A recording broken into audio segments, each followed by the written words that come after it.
શ્રીમદ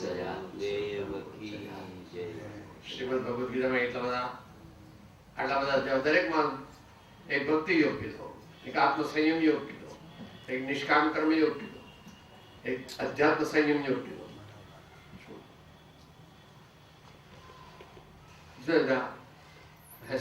ભગવાને 4 યોગ કીધા. મમ્મી પણ બધા બાપલા માટે એક મમરા બનાવે છે, પછી બહુ બનાવે છે, પછી સુખડી બનાવે છે, પછી ભાખરી બનાવે છે, બીજું બિસ્કિટ બનાવે છે.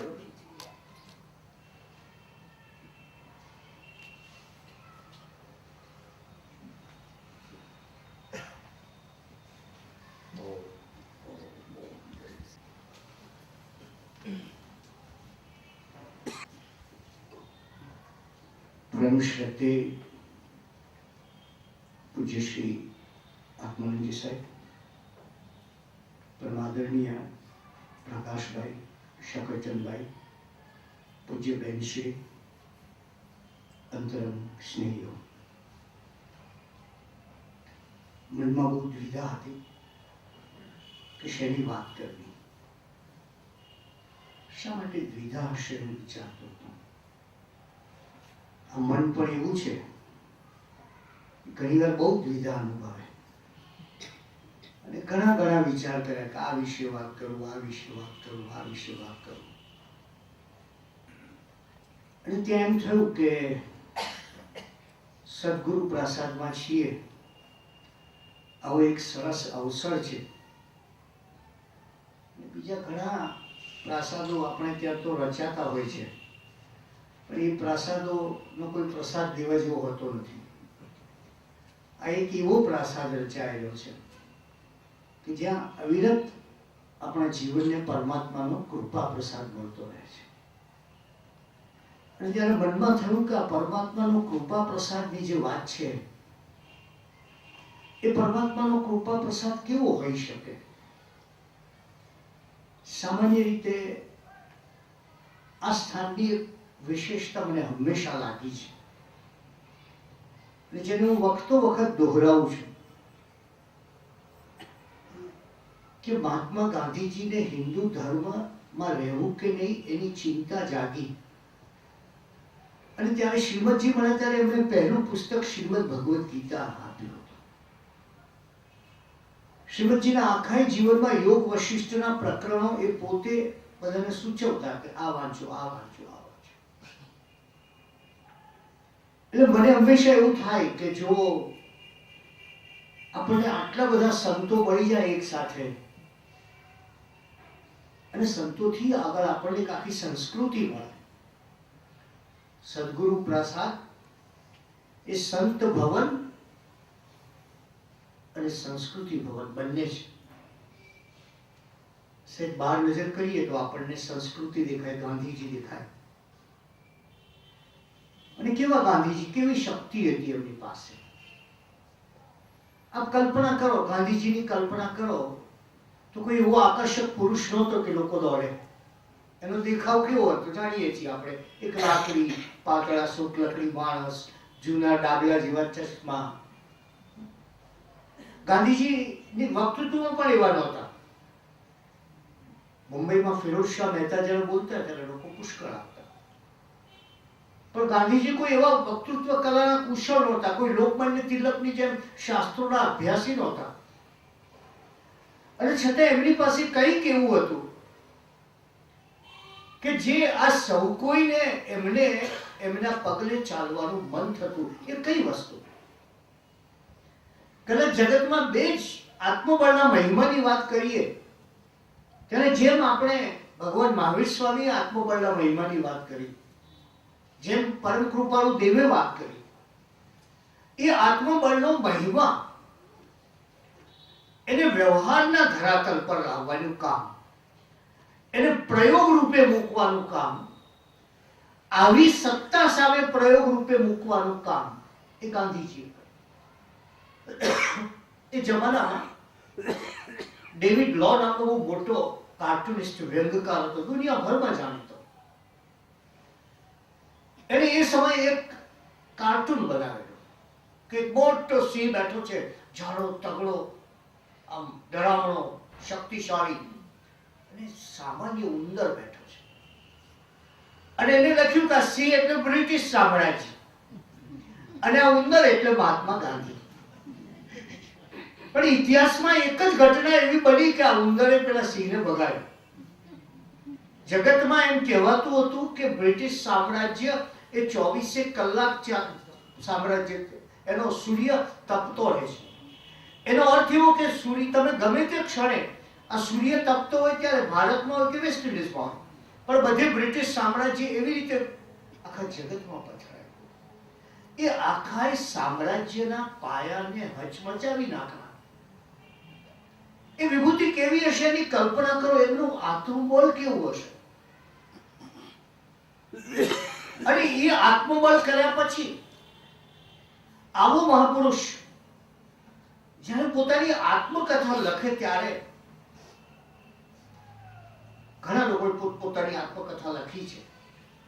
એક નારાયણ હેમચંદ્ર નામનો માણસ છે ને, હું નામ શબ્દ રાખ્યો. હું પોતે એટલે હું કેવો છું. બહુ ફક્કડ માણસ હતો, પૈસા વગર આખી દુનિયા ફરી આવેલો. નર્મદ છે એને મારી હકીકત નામ રાખ્યું. ગાંધીજીએ સત્યના પ્રયોગો શબ્દ લખ્યો, પ્રાપ્તિ નહીં. જે લઘુતાની વાત કરી આદરણીય પ્રકાશ, મેં સત્ય પ્રાપ્ત કર્યું છે એમ નહીં. આ તો હું એક પછી એક સત્યના પ્રયોગો કરું છું.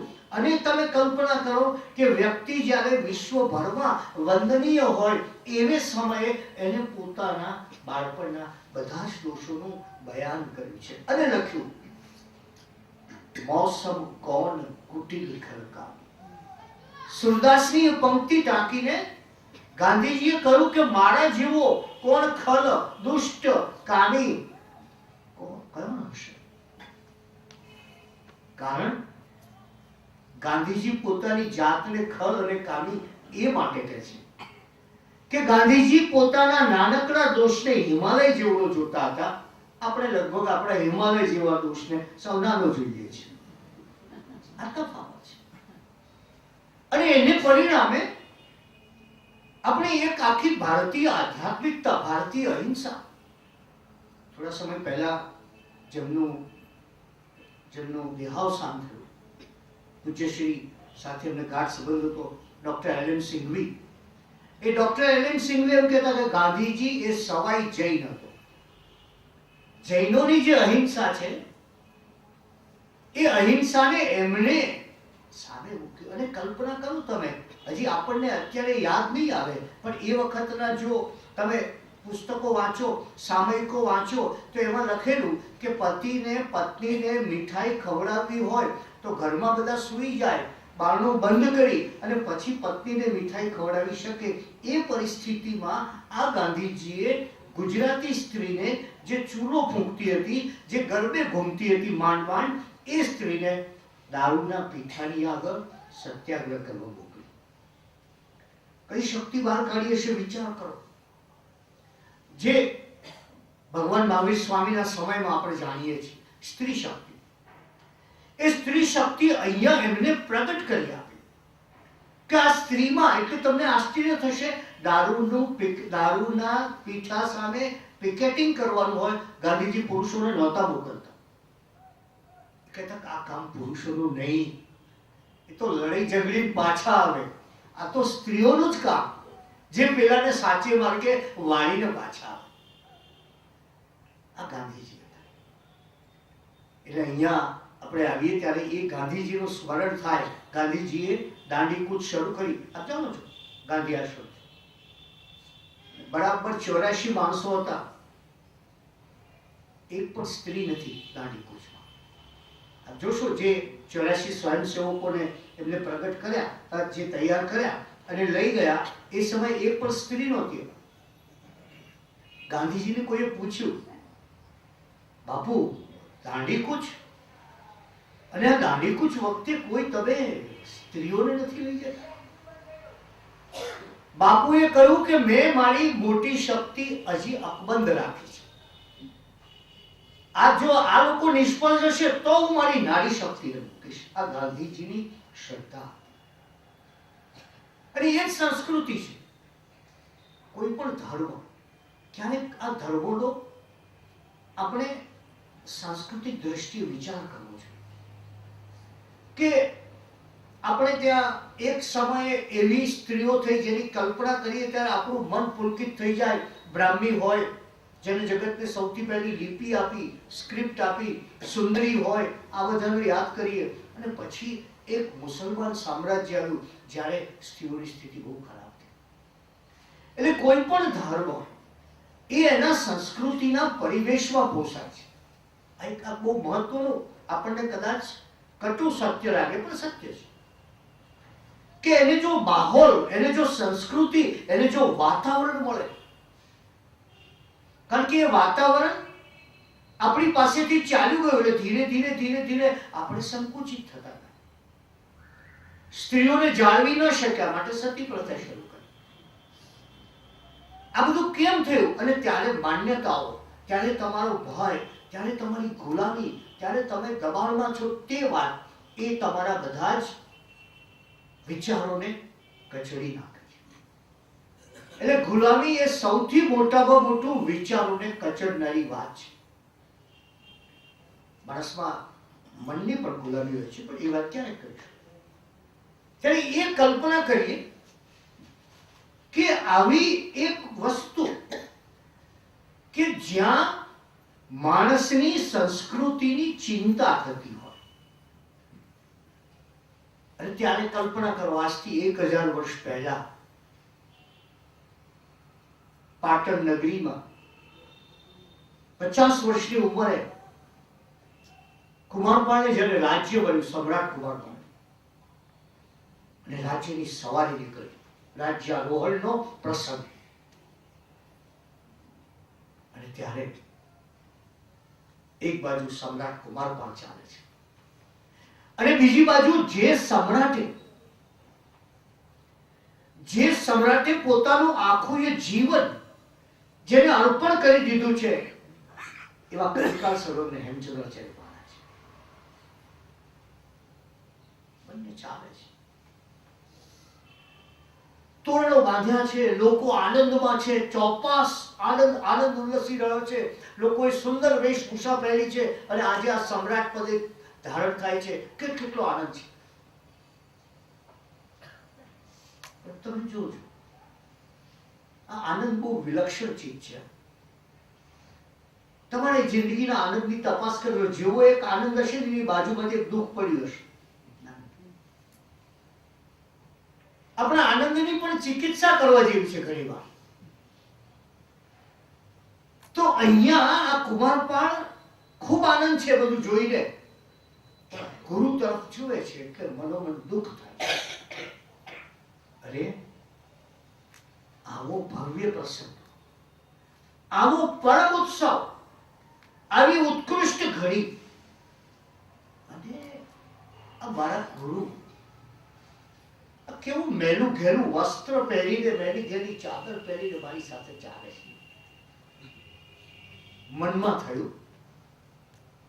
અને દુનિયામાં સૌથી મોટામાં મોટું ને વધારે કોઈ પ્રોડક્શન કરતી બાબત હોય તો મન છે. માણસ મોટા મોટું ઉત્પાદક તત્વ છે. મનમાં થયું આ ગુરુ પણ કેવા, આ ખરે વખતે આવું આ લોકો જોશે ને ધારશે શું કે આવો મોટો સમ્રાટ, આટલો મારો શણગાર, અને એના ગુરુ જુઓ ને કેવી મેલી ઘેલી ચાદર જેવું કપડું પહેરી છે. સવારી પૂરી થઈ. સવારી પૂરી થઈ એટલે કલિકાલ સર્વજ્ઞ હેમચંદ્રાચાર્ય મહારાજ ઉપાશ્રયમાં વિરાજમાન થયા. અને કુમારપાળ આવ્યા. એને કહ્યું, ગુરુદેવ, આજે મારું માથું શરમથી ઝૂકી ગયું. એને થયું કે પાટણના લોકો શું વિચારતા હશે. ગુરુદેવે કહ્યું, કુમારપાળ, મારું માથું પણ આજે શરમથી ઝૂકી ગયું. અરે આપનું કે હાજી, કે કેમ? તો કે જ્યારે હું તારા રાજ્યમાં ને તારી સવારી નીકળવાની હતી, એ માર્ગે આવતો હતો ત્યારે રસ્તામાં એક ભિક્ષા લેવા ગયો, કોચરી લેવા ગયો, અને જેના ઘરમાં ગોચરી લેવા ગયો એના ઘરની ગરીબી જોઈને ગુરુ આવ્યા આવા મહાગુરુ આવ્યા, આવા પરમ ગુરુ આવ્યા, સારામાં સારી વસ્તુ એમને આપે, સારામાં સારું કંઈક વરાવે, પણ એની પાસે વરાવવા માટે આટલી ઘેસ હતી. અને એની પાસે જે ઉત્તમમાં ઉત્તમ વસ્ત્ર હોય એ આ હતું જે એને મને આપ્યું. મને શરમ એ માટે આવી તારા રાજ્ય કે તું કેવો રાજવી કે તારા ત્યાં એવા ગરીબ લોકો હશે કે જેમને ભૂખ્યા સૂવું પડતું હશે, જેમને ખાવા નહીં મળતું હોય, જેમને સાંસા પડતા હશે, અને તું મોટી સવારી લઈને નીકળ. મને બહુ શરમ આવી. સમ્રાટ કુમારપાળને થયું ભૂલ થઈ ગઈ. એને કહ્યું ગુરુદેવ મને માફ કરો, મારી ભૂલ થઈ ગઈ, ક્ષમા કરો. મારે રાજ્યમાં આવા ગરીબ માણસો છે. આજથી હું જાહેર કરું છું કે મારા રાજ્યમાં કોઈ પણ માણસ ભૂખ્યો સૂશે નહીં અને વસ્ત્ર વિનાનો રહેશે. આ જે વાત છે સંસ્કૃતિની વાત, દેશ શેનાથી ટકે છે? એ આ સંસ્કૃતિઓથી ટકે છે. ભારતીય સંસ્કૃતિ શા માટે ટકી? સાહેબજીનો ગ્રંથ બહુ નાનો ગ્રંથ પણ બહુ ઉત્તમ ગ્રંથ. એ શા માટે ટકી? ભારતીય સંસ્કૃતિ એ માટે જળવાઈ રહી કે આજે જગતની સૌથી પ્રાચીન સંસ્કૃતિમાં જઈએ આપણે, ગ્રીસમાં હતી, એ પહેલા રોમમાં સંસ્કૃતિ હતી, ભારતમાં હતી અને ચીનમાં હતી. આજે દુનિયાભરમાં ગ્રીસ ખલાસ થઈ, રોમ જતું રહ્યું, વિલાસમાં ડૂબી ગયું. ચીન આખું બદલાઈ ગયું, સંસ્કૃતિ સાથે હવે એને કોઈ સંબંધ નથી. જગતમાં એક જ કોઈ સંસ્કૃતિ ટકી હોય તો એ ભારતીય સંસ્કૃતિ છે. કારણ કે એના મૂળિયા, કારણ કે આ ભારતીય સંસ્કૃતિના મૂળિયા આ સદગુરુઓની પરંપરામાં. જગતમાં તમને મેં કહ્યું છે કે તમને ટીચર મળશે, સ્કોલર મળશે, પણ ગુરુ ભારતમાં જ મળશે. ગુરુ શબ્દનો કોઈ અંગ્રેજી ભાષાંતર આજ સુધીમાં થઈ શક્યો નથી. કારણ કે આજે આખી સંત પરંપરા, લોકો ઘણીવાર ગુરુને સ્વિચ જેવા કહે કે તમે આમ સ્વિચ ચાલુ ઓન કરો અને અજવાળું થઈ જાય. બરાબર ને? હવે ક્યાં વાયર ક્યાંથી ક્યાં જાય છું તમને પૂછું, તમે કહેશો કઈ ખબર નથી ભાઈ. આમાં પોઝિટિવ ને નેગેટિવ વાયર તમને કઈ જ ખબર નથી, કઈ બાજુ લાઈન જાય છે કઈ જ ખબર નથી. આ ગુરુ આ સ્વિચ જેવા છે. એની વાણી સાંભળીએ, એનું વર્તન જોઈએ, એમનું જીવન પામીએ એટલે આપણી સ્વિચ ઓન થઈ જાય. જે ઓફ હોય એમાંથી ઓન થઈ જાય. અને એ કઈ રીતે, કેવા ગુરુની પરંપરા તમે વિચાર કરો. આજે હેમચંદ્રાચાર્યનું સ્મરણ થાય છે એટલે થોડી વાત કરું. એકવાર કુમારપાળ રાત્રે જુદો વેશ પહેરીને, વેશ પલટો કરીને, એ જમાનામાં જતા રાજાઓ, પોતાની પ્રજાને જોવા નીકળ્યો. એ પ્રજાને જોવા નીકળ્યો ત્યાં એને જોયું તો એક જગ્યાએ એક લેણદાર, એટલે કે જેને પૈસા ઉછીને આપ્યા છે તે પેલા દેવાદારને ધમકાવતો. તને કહ્યું તું 15 દિવસમાં પૈસા આપી દે, હજી તે પૈસા આપ્યા નથી, દઈ ચાલ્યા. પેલો બિચારો આજીજી કરે, હું ધારતો હતો કે હું આપને પૈસા આપી દઈશ, પણ મારી સ્થિતિ સુધરી ગઈ. મેં જે ધારણા કરેલી જ્યાંથી કઈ ખેતીમાંથી આવક થશે એ આવક થઈ નહીં, હું શું કરું? તો કે સારું, તારા ઘરના બધા લોકોને વેઠ ઉપર, વેઠ એટલે પગાર વગરની મજૂરી, કશું આપવાનું નહીં, માત્ર મજૂરી જ કરવાની, વેઠ પર મોકલજે. પેલો રડે છે કે તમે તો એટલી બધી વેઠ કરાવો છો કે મારી પત્નીની શી સ્થિતિ થશે, મારા બાળકો, તમે એટલું બધું કામ લો છો કે મારા બાળકોનું શું થશે? આજે બંગાળમાં વેઠ પર સાચી જાય. પેલો આમ રડે છે, કાકડોદી કરે છે.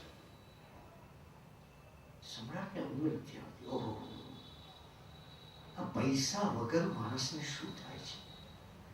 પેલો બિચારો આટલી રકમ ચૂકવી શકતો નથી, માટે કેટલી આજીજી કરે છે, વિનંતી કરે છે, રગ રગે છે, કર કરે છે અને કહે છે કે આ વેઠ તમે 15 દિવસની કાળી મજૂરી કરાવશો, મારી પત્ની જે બીમાર છે એનું શું થશે, મારા નાના બાળકો એ આ મજૂરી કેવી રીતે કરી શકશે? સવાલ પડે છે. ગુરુ હેમચંદ્રાચાર્ય પાસે આવીને કહે છે, ગુરુદેવ, રાત્રે ઊંઘ નથી આવી. શું થયું? અરે આજે એમ થયું કે પૈસાના અભાવે માણસ કેટલું દુઃખ અનુભવે છે. અરે માણસ ગુલામી કરે છે, માણસ વેટ કરે છે, માણસ આજીજી કરે છે. ગુરુદેવ, કંઈક એવું કરો કે મારી પ્રજાને પૈસાનો અભાવ ન રહે. બસ ધન હોય પછી મુશ્કેલી ન હોય. ગુરુદેવ કે પણ ધન, હું તો સાધુ, હું તને ધન ક્યાંથી લાવ્યો?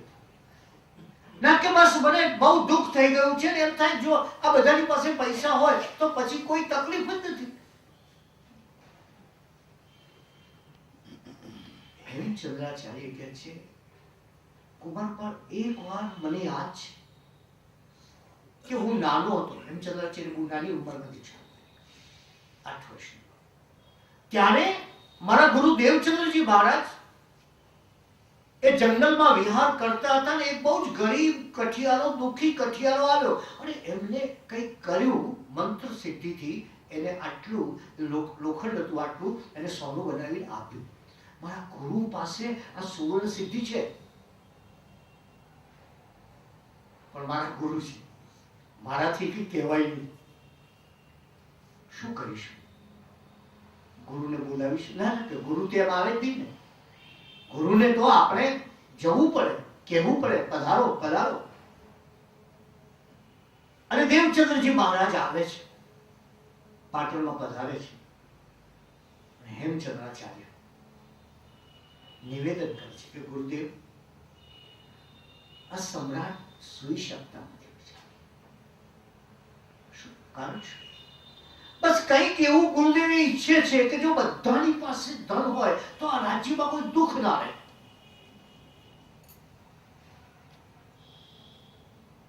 કંઈક તમારી પાસે પેલી સુવર્ણ સિદ્ધિની શક્તિ છે તો કે છે ત્યાં દેવચંદ્ર શ્રીજી મહારાજની આંખો ઊંચી થઈ જાય છે અને હેમચંદ્રાચાર્યને ડારે છે. એ જમાનાનો કલિયુગનો ઓશન ઓફ નોલેજ કહેવાતા હેમચંદ્રાચાર્ય, જ્ઞાનનો મહાસાગર. તમે એ કવિતાની વાત કરો, તમે ઇતિહાસની વાત કરો, તમે કોશની વાત કરો, ચરિત્રની વાત કરો, દુનિયાની આખી સરસ્વતી હેમચંદ્રાચાર્ય પાસે હતી. એ હેમચંદ્રાચાર્ય ગુરુની નજર જોઈ અને ગુરુએ એને નજરથી સમજાવ્યું, સાધુ થઈ અને આવી સંસારી પળોજનોની વાત કરે છે. માત્ર નજરથી કરો. સમ્રાટ કુમારપાળે ગુરુદેવને વિનંતી કરી, આપણી પાસે જો આ સિદ્ધિ હોય ને, લોક કલ્યાણ એ રાજાનો ધર્મ છે.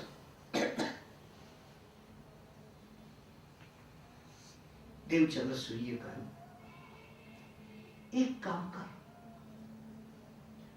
તારા રાજ્યમાં જે સૌથી આનંદી વ્યક્તિ હોય, મોજીલો હોય, મસ્તીથી રહેતો હોય, એને જરા તારા ભંડારમાંથી એક શેર સોનું આપ્યા, પછી નક્કી કરી આપ. કુમારપાળે તપાસ કરી કે એના રાજ્યમાં સૌથી મોજીલો સુખી માણસ કોણ? તો પાટણનો મુખ્ય દ્વારપાળ, જે આખું પાટણનો કિલ્લો સાચવતો, બહુ મજાનો માણસ, આનંદી, ખૂબ મોજમાં રહે, ખૂબ મજા કરે. એને ત્યાં કુમારપાળે પેલું એક શેર સોનું મૂક્યા. ઘેર સોનું આવ્યું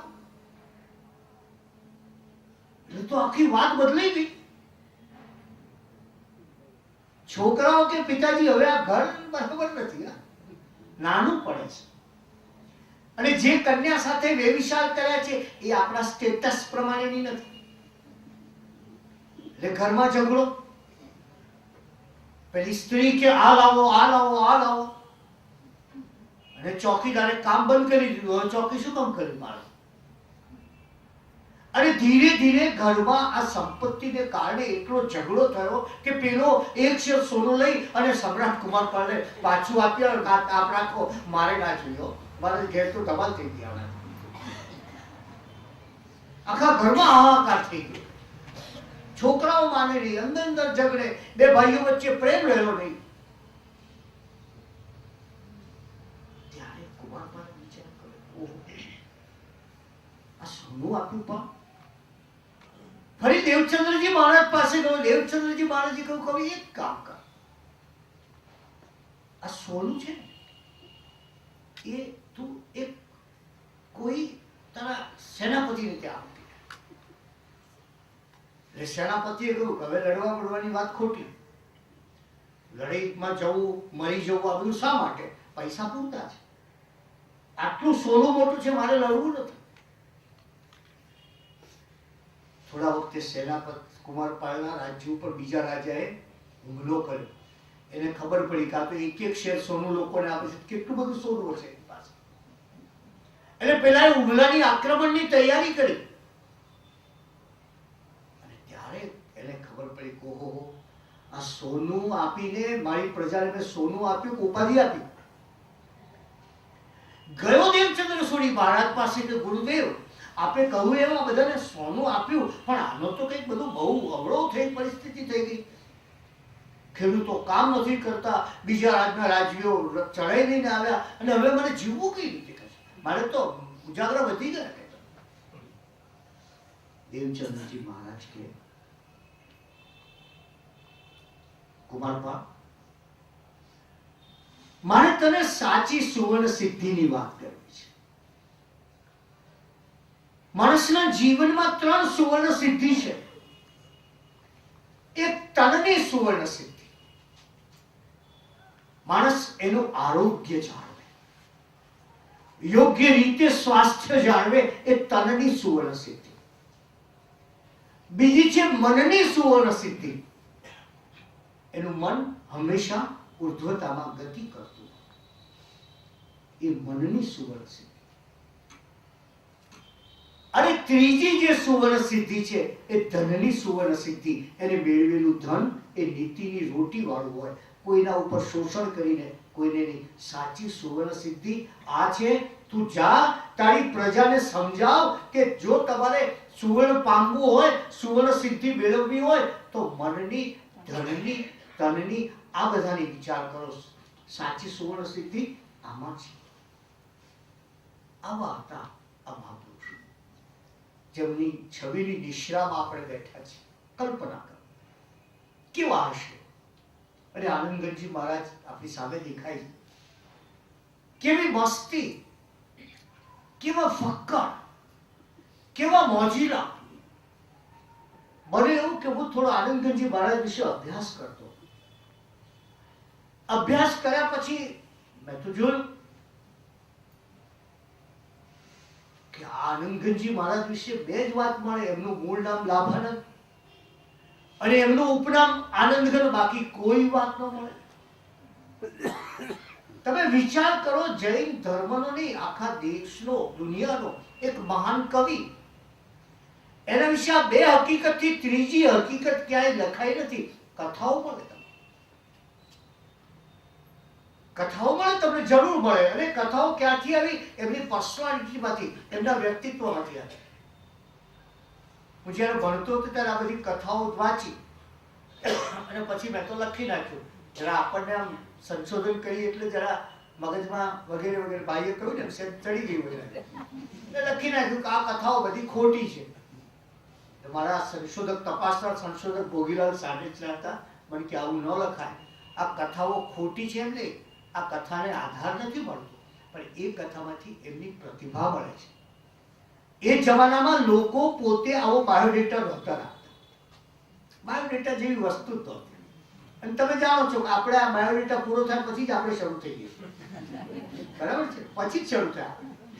તો એ જમાનામાં જે પરિસ્થિતિ હતી એમાં એવું હતું. તમે કાલિદાસ, ભારતનો મહાનમાં મહાન કવિ, અભિજ્ઞાન શાકુંતલતા આપણે વાંચ્યું છે, કુમાર સંભવ, મેઘદૂતમ, અદ્ભુત કવિતા. પણ કાલિદાસ ક્યારે થયો એ હજી નક્કી નથી રહ્યું આજ. કાલિદાસ ક્યાં રહ્યો, કેવો તો ખબર નથી. કારણ શું? કારણ જીવનમાં મોટા મોટી કોઈ વાત હોય તો વિસ્મરણ છે, સ્મરણ નથી. માણસે પોતાની જાતનું નિગ્રહણ કરવાનું છે. હું એ વિસ્મરણ જે આખું હતું, તો એ આખું વિસ્મરણ તમને યોગી આનંદગંજીમાં દેખાય. અને જૈન ધર્મના સાધુ મહાત્માઓમાં યોગનું ઊંડાણ આનંદગંજી મહારાજ, યશોવિજયજી મહારાજ, હરિભદ્ર સુરી મહારાજ એમાં જે મળે એ કોઈ અદ્ભુત અને અલૌકિક છે. પણ એ આનંદગંજી મહારાજ એક વાર એ ગામની બહાર ઉપાશ્રયમાં પર્યુષણના વ્યાખ્યાન આપતા. શરૂ કર્યું મસ્ત યોગી. મેં તમને કહ્યું એમ કોઈની પરવા બસ વાત સમય થયો શરૂ કરી દીધું. ગામના નગરશેઠ રોજ આ સાંભળવા આવે અને નગરશેઠને આવતા થોડો વિલંબ થયો. એટલે નગરશેઠે આ મહાયોગી આનંદગંજીને કહ્યું કે જરા થોડી રાહ તો જોવી હતી. આ તો મસ્ત યોગી પોતે. નગરશેઠે થયું જરા સાંભળતા નથી. ધ્યાની અને ધૂની માણસો બહુ ઓછું સાંભળતા હોય, આપ જાણો છો. ક્યાં ધ્યાની સાંભળેલી ને ક્યાં ધૂની સાંભળેલી. ધૂની હોય તો એ ભૂલી ગયો હોય કે ભાઈ એડિસન છે તો થોમસ આલ્વા એડિસનને કોર્ટમાં હાજર કરવામાં આવે ને પેલા કોઈ બોલો તમારું નામ શું? હવે નામ ભૂલી ગયું પોતાનું. હવે તમે તો બાજુવાળાને પૂછાય મારું નામ શું? હે તરત ઉપાધિ થાય ને. ઘેર દોડ્યો કોને પૂછે? પત્નીને. વાંધો નહીં, નો પ્રોબ્લેમ. એની પત્ની ત્યાં રસ્તામાં કોઈ બોલે hello mister Thomas Edison, Thomas Alva Edison, how are you? બસ બરાબર. પાછો દોડ્યો કોર્ટમાં જઈને કહ્યું મારું નામ થોમસ આલ્વા એડિસન. જે માણસે દુનિયાની સૌથી વધારે શોધો કરી, દુનિયામાં એના જેટલી શોધ એડિસન જેટલી કોઈ નથી. વીજળી શોધી, ગ્રામોફોન શોધ્યું, એને ગ્રામોફોન શોધ્યું.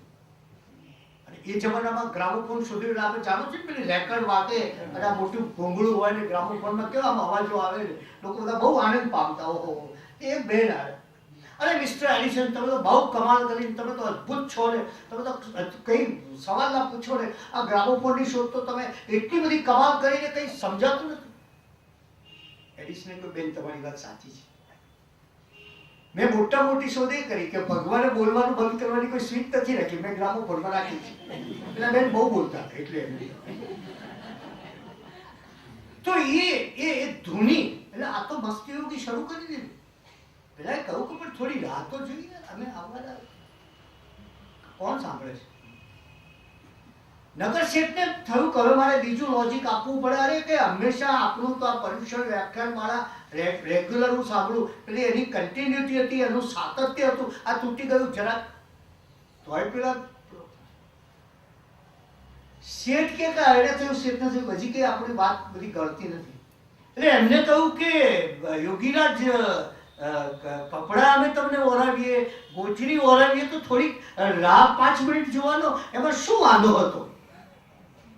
એટલે આનંદગંજી મહારાજ કે જો તારી ગોચરી તો પેટમાં પચી ગઈ છે, એ તો હું તને પાછી આપી શક્યો એમ નથી, પણ લે આ તારા કપડા. એમ કરીને કપડા આપી અને આશા औरन की क्या कीजे એ પર ગાતા હતા. આ સંતો હતા. મારે આપણે આ કહેવું છે.